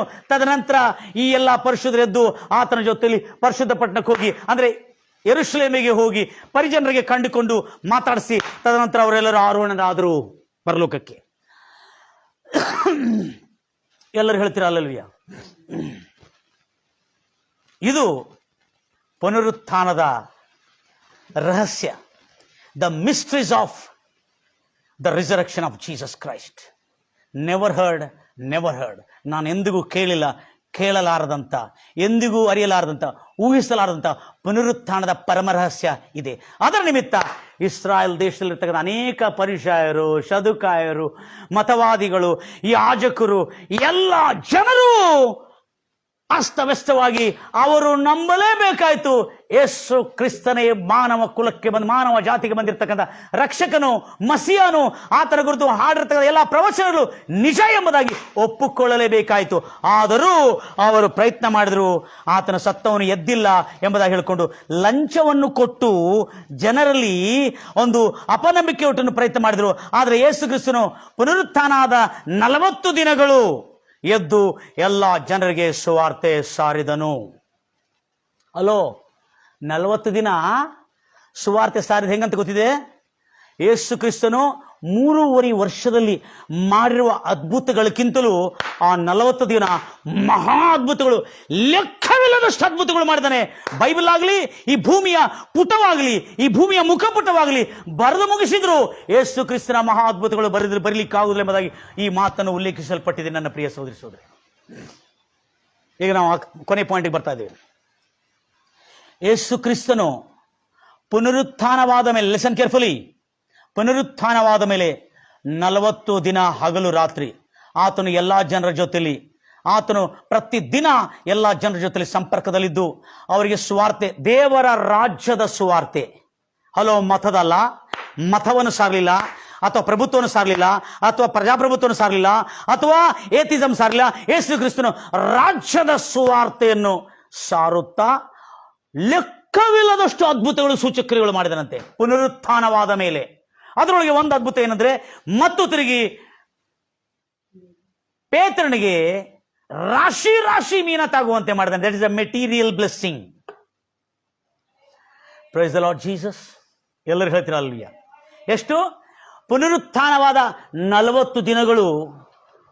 ಎಲ್ಲರೂ ಹೇಳ್ತಿರಲ್ಲ, ಪುನರುತ್ಥಾನದ 40 ದಿನಗಳು ಬೆಂಕಿ ಅಂಟಿಕೊಂಡಂತೆ ಮರಣವನ್ನು ಜಯಿಸಿರುವ ನಿಜವಾದ ಮಸಿಹ ಯೇಸು ಕ್ರಿಸ್ತನು. ಆತನನ್ನು ನಂಬಿದ್ದವರು, ಆತನನ್ನು ನೋಡಿದವರು, ಆತನ ನೋಡಿದಾಗಿ ಲಕ್ಷಾಂತರ ಜನರು ದೇಶ ವಿದೇಶಗಳಿಂದ ಬರಲಿಕ್ಕೆ ಪ್ರಯತ್ನ ಮಾಡಿದ್ರಂತೆ, ಬರ್ತಿದ್ರಂತೆ ನೋಡ್ಲಿಕ್ಕೆ. ಹಲ್ಲೆಲೂಯಾ. ಎಲ್ಲರೂ ಹೇಳ್ತೀರ ಹಲ್ಲೆಲೂಯಾ. ಈಗ ಯೇಸು ಕ್ರಿಸ್ತನ 3 ದಿನ ಭೂಗರ್ಭದಲ್ಲಿ ಇದ್ದುಕೊಂಡು ಎದ್ದು ಬಂದ ನಂತರ 40 ದಿವಸ, ಹಲೋ, 40 ದಿವಸ ಎಂಥ ಕ್ರೂರಿ, ಎಂಥ ದುಷ್ಟರು, ಎಂಥ ಪಾಪಿಗಳು, ಎಂಥ ದ್ರೋಹಿಗಳಾಗಿದ್ರು, ಆ 40 ದಿವಸ ಯೇಸು ಕ್ರಿಸ್ತನ ಸಂದೇಶವನ್ನು ಕೇಳಿ ಮನಸ್ಸು ತಿರ್ಕೊಂಡು ಮಾರ್ಪಾಟ ಹೊಂದಿ ಆತನನ್ನು ಹಿಂಬಾಲಿಸರು ಬಹಳ ಜನರಾದರು. ಎಲ್ಲರೂ ಹೇಳ್ತಿರಲ್ವಯ್ಯ? ಅದಕ್ಕೆ ಯೇಸು ಕ್ರಿಸ್ತನ ಒಂದು ಮಾತನ್ನು ಹೇಳಿದ, ಈತನ ಹಿಂಬಾಲಿಸಲು ಬಹಳ ಜನ ಆದ್ರು. ಆದ್ರೆ ಯೇಸು ಕ್ರಿಸ್ತನ ಆರೋಹಣನಾಗ್ತಾ ಇರುವಾಗ ನಾನು ಹೋಗಿ ನಿಮಗಾಗಿ ಒಂದು ಆತ್ಮವನ್ನು ಕಳಿಸ್ತೀನಿ ಎಂಬುದಾಗಿ ಹೇಳಿದನು. ಆಗ ಅಲ್ಲಿ ಎಷ್ಟು ಜನ ಕಾದಿದ್ರು? ಮೇಲಿನ ಕೋಣೆಯಲ್ಲಿ ಯೇಸು ಕ್ರಿಸ್ತನ ಪವಿತ್ರ ಆತ್ಮವನ್ನು ಕಳಿಸ್ತಾನೆ ಎಂಬುದಾಗಿ ಎಷ್ಟು ಜನ? 120 ವಿಶ್ವಾಸಿಗಳು ಮೇಲಿನ ಕೋಣೆಯಲ್ಲಿ ಕಾತುರತೆಯಿಂದ ಎದುರು ನೋಡ್ತಾ ಇದ್ರು. ಹಲೋ, ಎಲ್ಲ ಹೇಳ್ತಿರಲ್ವಯ್ಯ? ಎದುರು ನೋಡ್ತಾ ಇದ್ರು. ಆಗ ದೇವರು ಕಳಿಸಿರ್ತಕ್ಕಂಥ ಆತ್ಮ 10 ದಿನ ನಂತರ ಅವರ ಮೇಲೆ ಬಂದು ಆತ್ಮವು ಇಳಿದಿತ್ತು. ಆಗ 120 ಜನರು ಪವಿತ್ರ ಆತ್ಮಭರಿತರಾಗಿ ಸರ್ವಶಕ್ತಿಯನ್ನು ಪಡ್ಕೊಂಡಿದ್ದರಾಗಿ, ಮೊದಲು ಪೇತ್ರನಾಗಲಿ, 12 ಶಿಷ್ಯರಾಗಲಿ, 12 ಶಿಷ್ಯರಲ್ಲಿ 11 ಶಿಷ್ಯರಾಗಲಿ, ಯಾರು ಯೂದಾಸ್ಕರತ್ ಹೋಗಿಬಿಟ್ಟು 11 ಶಿಷ್ಯರಾಗಲಿ ಬಹಳ ಹೆದರ್ತಿದ್ರು. ಆದರೆ ಪುನರುತ್ಥಾನವಾದ ನಂತರ ತನ್ನ ತಲೆಯನ್ನು ತೆಗೆದ್ರು, ಶಿಲುವೆಗೆ ಉಲ್ಟಾ ಹಾಕಿದ್ರು, ಹಿಂಸಿಸಿದ್ರು. ಹೆದರದಂತೆ ಧೈರ್ಯವಾಗಿ ಸೇವೆ ಮಾಡಿರುವ ಆ ಸೇವಕರು, ಪವಿತ್ರಾತ್ಮ ಅಭಿಷೇಕ 120 ಜನರು. ಎಷ್ಟು? 120 ಜನರು. ಆಮೇಲೆ ರಕ್ಷಣೆ ಹೊಂದಿ ಪೇತ್ರನು ಒಂದು ದಿವಸ ಸುವಾರ್ತೆ ಸಾಲಿಗೆ ಸ್ಟಾರ್ಟ್ ಮಾಡಿಕೊಳ್ಳಿ 3,000 ಜನರು, ಇನ್ನೊಂದು ಕಡೆ 5,000 ಜನರು, ಇನ್ನೊಂದು ಕಡೆ 1,000 ಜನ. ಎಂದಿಗೂ ಅಂತ ದೊಡ್ಡ ಪರಿವರ್ತನೆ ಇಲ್ಲದ ಪರಿವರ್ತನ ಯೇಸು ಕ್ರಿಸ್ತನ ಪುನರುತ್ಥಾನದ ನಂತರ ಸ್ಟಾರ್ಟ್ ಆಯಿತು. ಎಲ್ಲರೂ ಹೇಳ್ತಾರಲ್ವಿಯ, ಎಂತ ದುಷ್ಟರು ಚೇಂಜ್ ಆಗ್ತಾರೆ ಸಿಸ್ಟರ್ ಮುಂದೆ. ಉಗ್ರವಾದಿಯಾಗಿರ್ತಕ್ಕಂಥ ಅಪೊಸ್ತಲನಾದ ಪೌಲು ಹಿಂಸಿಸ್ತಾ ಇದ್ದಾನೆ ಕ್ರಿಸ್ತ ಸಭೆಯನ್ನು. ಪುನರುತ್ಥಾನ ಆಗಿರುವ ಯೇಸು ಕ್ರಿಸ್ತನು ಬಲಪಕ್ಷದಲ್ಲಿ ಹಸ್ತಿನಾರೂಢನಾಗಿರ್ತಾನೆ ಯೇಸು ಕ್ರಿಸ್ತನು. ಆ ಒಂದು ಉಗ್ರವಾದಿಗೆ ದರ್ಶನ ಕೊಟ್ಟು, ಆ ದರ್ಶನದಲ್ಲಿ ಬೆಳಕು ಮೂಡಿದ ಕೂಡಲೇ ಪೌಲನ ಕಣ್ಣುಗಳು ಸಂಪೂರ್ಣವಾಗಿ ಕೂಡನಾದನು, ಕೆಳಗೆ ಬಿದ್ದನು. ಆತನಿಗೆ ಮಾತಾಡ್ತಿರುವಾಗ, ಅಯ್ಯ ನೀನು ಯಾರು ಎಂಬುದಾಗಿ ಪೌಲನು ಕೇಳಿರುವಾಗ ನೀನು ಹಿಂಸಿಸುತ್ತಿರುವ ಕ್ರಿಸ್ತನು ನಾನೇ ಎಂಬುದಾಗಿ ಹೇಳಿದನು. ಅಯ್ಯೋ ನೀನು ನಿಜವಾದ ಪುನರುತ್ಥಾನವಾಗಿರುವ ನೀನೆಂಬುದಾಗಿ ಅದೇ ದಿನ ಕ್ರೂರನಾಗಿರುವ ಸಭೆಗಳನ್ನು, ಕ್ರೈಸ್ತ ಸಭೆಗಳನ್ನು ಹಿಂಸಿಸ್ತಿರ್ತಕ್ಕಂಥ ಆ ಉಗ್ರವಾದಿ ಚೇಂಜ್ ಆಗಿ, ಮಾರ್ಪಾಟವಾಗಿ ಆತನು ದೇವರ ಸೇವೆಗಾಗಿ ತನ್ನ ಪ್ರಾಣವನ್ನೇ ಕೊಡಲು ತಯಾರಾಗಿದ್ದಾನೆ. ಯಾಕಂದ್ರೆ ಪುನರುತ್ಥಾನದ ಶಕ್ತಿ ಎಂತ ದುಷ್ಟರನ್ನು ಕೂಡ ಚೇಂಜ್ ಮಾಡ್ತಕ್ಕಂಥ ಸಾಮರ್ಥ್ಯ ಇದೆ ಅನ್ನತಕ್ಕಂಥ ಸತ್ಯ ಕ್ರೈಸ್ತವರು ನಾವು ಮರೆಯಬಾರದು. Price the Lord Jesus. ಎಷ್ಟು ದಿನ? 40 ದಿನ. ಎಷ್ಟು ಜನ? 120 ಜನ. Listen carefully. ಯೇಸು ಕ್ರಿಸ್ತನ ಬದುಕಿರುವಾಗ ಹೇಳಿದಾನೆ, ಈ ವಿಚಾರದಿಂದ ಹುಟ್ಟಿರ್ತಕ್ಕಂಥ ಸಂತತಿಗಳು ಯಹೂದ್ಯರಲ್ಲಿ ಮತವಾದಿಗಳಿಗೆ ಹೇಳ್ತಾ ಇದ್ದಾನೆ ಏನಂತೇಳಿ, ನಮಗೆ ಸೂಚನೆಯನ್ನು ತೋರಿಸು ಅಂತ ಹೇಳಿರುವಾಗ ನಿಮಗೆ ಮತ್ತು ಯಾವ ಸೂಚನೆಯನ್ನು ತೋರಿಸಿಲ್ಲ, ಯೋನನ ಸೂಚನೆ ಮಾತ್ರ ನಿಮಗೆ ಹೇಳ್ತಾ ಇದ್ದಾನೆ. ಅದನ್ನು ಬಿಟ್ಟು ಬೇರೆ ಯಾವ ಸೂಚನೆ ಇರೋದಿಲ್ಲ. ಯೋನನು ಹೇಗೆ ಮೀನಿನ ಗರ್ಭದಲ್ಲಿ 3 ದಿನ 3 ಹಗಲು ರಾತ್ರಿ ಇದ್ದರು, ಅದೇ ರೀತಿಯಲ್ಲಿ ಮನುಷ್ಯ ಕುಮಾರನಾದ ಯೇಸು ಕ್ರಿಸ್ತರು 3 ದಿನ 3 ಹಗಲು ರಾತ್ರಿ ಆತನು ಭೂಗರ್ಭದಲ್ಲಿದ್ದು ಎದ್ದು ಬರುವನೆಂಬುದಾಗಿ ಹೇಳಿರ್ತಕ್ಕಂಥ ಆ ಸೂಚನೆ ಅಂತೆ. ಒಂದು ಮಿಸ್ ಮಾಡ್ಕೊಂಡು ಅದನ್ನು ಮಿಸ್ ಮಾಡ್ಕೊಂಡ್ರೆ ರಹಸ್ಯ ಕೇಳ್ಕೊಳ್ಬೇಕು ಇವತ್ತು ನಾವು. ಯೋನನು ಸುವಾರ್ತೆ ಸಾರಿರುವಾಗ ಕ್ರೂರ ರಾಜಧಾನಿಯಾಗಿರ್ತಕ್ಕಂಥ, ಅಶ್ಶೂರ್ಯರದ ರಾಜಧಾನಿಯಾಗಿರ್ತದ ನಿನಿವೆಯಲ್ಲಿ 1,20,000 ದುಷ್ಟರು ಮನಸ್ಸು ತಿರುಗಿಕೊಂಡು ಪರಲೋಕಕ್ಕೆ ವಾರಸರಾಗಿದ್ದಂತೆ ಯೇಸು ಕ್ರಿಸ್ತನು ಪುನರುತ್ಥಾನವಾದ 3ನೇ ದಿನ ನಂತರ 120 ಶಿಷ್ಯರು ಯೇಸು ಕ್ರಿಸ್ತನಿಗಾಗಿ ಪ್ರಾಣ ಕೊಡಲು ಸಿದ್ಧವಾಗಿ ಪರಿಶುದ್ಧಾತ್ಮ ಅಭಿಷೇಕ ಹೊಂದಿಕೊಂಡ್ರು. 1,20,000 ಜನ ದುಷ್ಟ ಜನರು, ರಾಜಧಾನಿ ಸಾಮ್ರಾಜ್ಯದ ರಾಜನೇ, ದೊಡ್ಡ ಅಶ್ಶೂರ್ಯ ಸಾಮ್ರಾಜ್ಯದ ರಾಜಧಾನಿ ಇರುವ ನಿನಿವೆ ಜನರು ಮನಸ್ಸು ತಿರ್ಕೊಂಡು 40 ದಿವಸ ಲೆಂಟು ದಿನಗಳು ಮಾಡಿದ್ರು, ಸುಮ್ಮನೆ ಅಲ್ಲ. Price the Lord Jesus. ಗಂಭೀರವಾಗಿ ಹೇಳ್ತೀರಲ್ಲ. ಅದಕ್ಕಾಗಿ ಯೇಸು ಕ್ರಿಸ್ತನ ಪುನರುತ್ಥಾನವಾದ ನಂತರ ಅನೇಕ ಜನರಿಗೆ ಸುವಾರ್ತೆ ಸಾರಿರುವಾಗ 140 ಜನರು ಮೇಲಿನ 120 ಜನರು ಮೇಲಿನ ಕೋಣೆಗೆ ಬಂದು ಎಲ್ಲರೂ ಪವಿತ್ರ ಆತ್ಮ ಹೊಂದಿಕೊಂಡಿದ್ದ ಹಾಗೆ ಯೋನನ ಸಂದೇಶವನ್ನು ಕೇಳಿ 1,20,000 ಕ್ರೂರ ರಾಜಧಾನಿಯಾಗಿರ್ತಕ್ಕಂಥ ನಿನ್ವೆ ಪಟ್ಟಣದವರು ಕೂಡ ಮನಸ್ಸು ತಿಳ್ಕೊಂಡು ರಕ್ಷಣೆ ಹೊಂದಿದ್ದಂತೆ ಯೇಸು ಕ್ರಿಸ್ತನ ಪುನರುತ್ಥಾನದಿಂದ ಇವತ್ತುವರೆಗೂ ರಕ್ಷಣೆ ಸುವಾರ್ತೆ ಅನೇಕ ಕ್ರೂರಿಗಳು, ಪಾಪಿಗಳು, ದುಷ್ಟರು, ದುರ್ಮಾರ್ಗಗಳನ್ನು ಚೇಂಜ್ ಮಾಡ್ತಾ ಅವರ ಲೈಫನ್ನು ರೂಪಾಂತರಿಸುತ್ತಾ ಸನ್ಮಾರ್ಗಕ್ಕೆ ನಡೆಸ್ತಾ ದುಷ್ಟರನ್ನು ಸಾತ್ವಿಕರಾಗಿ, ಪಾಪಿಗಳನ್ನು ಪರಿಶುದ್ಧರಾಗಿ, ಧರ್ಮನಿಂದಕರನ್ನು ಧರ್ಮಬೋಧಕರಾಗಿ ಎಬ್ಬಿಸಿ ದೇವರ ಆ ಪುನರುತ್ಥಾನದ ಶಕ್ತಿ ಇವತ್ತುವರೆಗೂ ಜೀವವುಳ್ಳ ದೇವರು ನಮಗೋಸ್ಕರ ಆತನು ತಂದೆ ಬಲಪಕ್ಷದಲ್ಲಿ ಆಸೀನರೂಢನಾಗಿ ನಿಮ್ಮ ಎಲ್ಲರಿಗಾಗಿ ವಿಜ್ಞಾಪನೆ ಮಾಡ್ತಿರುವ ಆ ಜೀವ ಸ್ವರೂಪನಾದ ದೇವರು ಇವತ್ತು ಪುನರುತ್ಥಾನ ಆಗಿರುವ ದಿನ ನಮ್ಮ ಜನರೆಲ್ಲರಿಗೆ ಶುಭವಾಗಲಿ, ಮೇಲಾಗಲಿ, ಎಲ್ಲರಿಗೆ ರಕ್ಷಣೆ ಆಗಲಿ ಎಂಬುದಾಗಿ ಹಾರೈಸ್ತಾ ಇದ್ದಾನೆ. ನನ್ನ ಪ್ರಿಯ ಸಹೋದರಿ, ಈ ಪುನರುತ್ಥಾನ ಸಾಮಾನ್ಯವಾದ ಪುನರುತ್ಥಾನ ಅಲ್ಲ. ತಾನು ಒಬ್ಬನೇ ಅಲ್ಲ ಈ ಸತ್ಯವಾಗಿ ಎದ್ದಿರುವುದು, ಆತನೊಂದಿಗೆ ಅನೇಕ ಪವಿತ್ರರ ದೇಹವು ಎದ್ದು ಬಂದಿತ್ತು. Price the Lord Jesus. ಈ ಸತ್ಯ ಬಹಳವಾದ ಆಳವಾದಂಥ ಸತ್ಯ ಇದೆ. ಹಳೆ ಒಡಂಬಡಿಕೆ ಆದಿಕಾಂಡದಲ್ಲಿ ಕೂಡ ಈ ಸತ್ಯ ಬರೆಯಲ್ಪಟ್ಟಿದೆ. ಅದಕ್ಕೆ ಹಳೆ ಒಡಂಬಡಿಕೆ ಆದಿಕಾಂಡದಲ್ಲಿ ಯೋಸೇಫನು ಹೇಳ್ತಾನೆ, ನನ್ನ ದೇಹವನ್ನು ಇಲ್ಲೆಲ್ಲ ಉಣಿಡುವುದು, ಈಗ ಈಜಿಪ್ಟಿನೆಲ್ಲ ಉಣಿಡುವುದು, ದೇಹವನ್ನು ಪ್ರಿಸರ್ವ್ ಮಾಡಿ ಅದನ್ನು ರಕ್ಷಿಸಿ ಕಾಪಾಡಿ ನನ್ನ ದೇಹವು ಇಲ್ಲಿ ಸತ್ತೋದ ನಂತರ ನಮ್ಮ ಜನರು ಮತ್ತು ಪುನಃ ಇಸ್ರಾಯೇಲ್ ಜನಾಂಗಕ್ಕೆ ತನ್ನ ಸ್ವಕೀಯ ದೇಶಕ್ಕೆ ಹೋಗುವಾಗ ನನ್ನ ದೇಹವನ್ನು ಹೊತ್ತುಕೊಂಡೋಗಿ ಅಲ್ಲಿ ಉಣಿಡ್ರಿ, ಯಾಕಂದ್ರೆ ನನ್ನ ತಂದೆ ಹತ್ರ ಉಣಿಡ್ರಿ, ಯಾಕೋಬನ ಹತ್ರ ಉಣಿಡ್ರಿ ಎಂಬುದಾಗಿ ಹೇಳಿದ್ದು. ಯಾಕಂದ್ರೆ ಪುನರುತ್ಥಾನದ ದಿನದಲ್ಲಿ ಅವರೆಲ್ಲರ ದೇಹಗಳು ಎದ್ದೇಳುತ್ತವೆ ಅನ್ನತಕ್ಕಂಥ ಸಂದೇಶ ಆದಿ ಕಾಲದಲ್ಲಿ ಕುಳಿತು ಆ ಸಂದೇಶಕ್ಕೆ ತಕ್ಕಂತೆ ಯೇಸು ಕ್ರಿಸ್ತನ ಮೊದಲನೇ ಆಗಮನ, ಆತನ ಸಿಲುಬೆ ಮರಣ, ಪುನರುತ್ಥಾನ, ಮೊದಲನೇ ಆಗಮನ, ಅನೇಕ ಆದಿಕಾಲದಿಂದ ತೀರಿ ಹೋಗಿರ್ತಕ್ಕಂಥ ನಿದ್ರಿಸಿದ ಎಲ್ಲ ಪರಿಶುದ್ಧರ ದೇಹವನ್ನು ಎಬ್ಬಿಸಿಕೊಂಡು ಹೋಗಿದ್ದು ಎಷ್ಟು ಸತ್ಯವೋ, ಎರಡನೇ ಆಗಮನದಲ್ಲಿ ಕ್ರಿಸ್ತನಲ್ಲಿ ಪವಿತ್ರರಾಗಿ ನಿದ್ರಿಸಿರುವ ಎಲ್ಲರ ದೇಹವನ್ನು ಕೂಡ ಪುನರುತ್ಥಾನ ಮಾಡಿಕೊಂಡು ಹೊತ್ತುಕೊಂಡು ಹೋಗುವುದು ಕೂಡ ಅತಿಶಯ ಸತ್ಯ. ಹೊಸ ಆಕಾಶ ಹೊಸ ಭೂಮಿ 1000 ವರ್ಷ ಪರಿಪಾಲನದಲ್ಲಿ ನಾವೆಲ್ಲರೂ ಕಾಣೋಣ, ಕಣ್ಣನ್ನು ಮುಚ್ಚೋಣ, ಪ್ರಾರ್ಥಿಸೋಣ. ನಮ್ಮನ್ನು ಅತ್ಯಧಿಕವಾಗಿ ಪ್ರೀತಿ ಮಾಡುವ ಪರಲೋಕದಲ್ಲಿರುವಂಥ ನಮ್ಮ ತಂದೆ, ಇವತ್ತು ಪುನರುತ್ಥಾನದ ಸಂದೇಶದಿಂದ ನಮ್ಮ ಜೀವನದಲ್ಲಿ, ನಮ್ಮ ಆತ್ಮದಲ್ಲಿ ಅನೇಕ ರೀತಿಯಾದಂಥ ನೂತನವಾದ ವಿಶ್ವಾಸವನ್ನು ಉಂಟು ಮಾಡಿದಾಗ ಸೋದರಕರ್ತನೆ, ಇಂಥ ಸಂದೇಶಕರ್ತನೆ ನಾವು ಎಂದಿಗೂ ಕೇಳಿಲ್ಲ ಕರ್ತನೆ. ಆದರೆ ಅನೇಕ ಭಕ್ತರ ಧ್ಯಾನದ ಮೂಲಕವಾಗಿ ಈ ಮಾರ್ಗದರ್ಶನವನ್ನು ನಮಗೆ ಕೊಟ್ಟಿದ್ದಕ್ಕಾಗಿ ಸೋದರಕರ್ತನೆ, ವಿಶ್ವದಲ್ಲಿ ಯಾರೂ ಇಷ್ಟೆಲ್ಲ ದೊಡ್ಡ ದೊಡ್ಡ ಮಹಾಪುರುಷರು, ಮಹಾರಸರು, ಮಹಾಪ್ರತಾಪಿಗಳು, ಮಹಾ ಗ್ರೇಟ್ ಅರಸರು ಬಂದಿದ್ದಾರೆ, ಮಾನವರು ಬಂದಿದ್ದಾರೆ. ಯಾರು ಮಾನವನಾಗಿರುವ ಯಾರೂ ಈ ಲೋಕದಲ್ಲಿ ಮರಣವನ್ನು ಜಯಿಸಲಿಲ್ಲ.